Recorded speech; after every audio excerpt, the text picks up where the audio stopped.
Hi friends, ఈరోజు మన ఓ చిన్న మాట ఛానల్లో ప్రీవియస్ వీడియోలో చెప్పినట్టుగా మీరు క్యాలరీ క్యాలిక్యులేషన్ అనేది ఎలా చేసుకోవాలి మన హైట్ని వెయిట్ని బట్టి అనేది మీకు నేను లైవ్గా చేసి చూపిస్తాను ఫ్రెండ్స్. ఓకే, మీరు ఇక్కడ కనుక చూసినట్లయితే మనకి వెబ్సైట్లోకి వెళ్ళగానే నేను యూజ్ చేసేది ప్రిఫరబుల్గా క్యాలరీ క్యాలిక్యులేటర్స్ అని ఉంటుంది.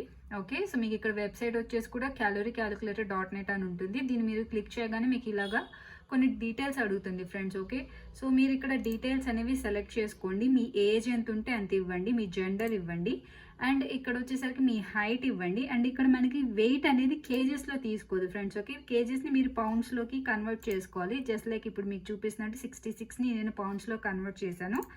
తర్వాత మీకు ఎక్సర్సైజ్ అనేది మీరు రెగ్యులర్గా చేస్తారా లేకపోతే తక్కువ చేస్తారా అని సెలెక్ట్ చేసుకొని ఇక్కడ క్యాలిక్యులేట్ అని చేస్తే, సో నా ఎక్సర్సైజ్ని బట్టి నేను రెగ్యులర్గా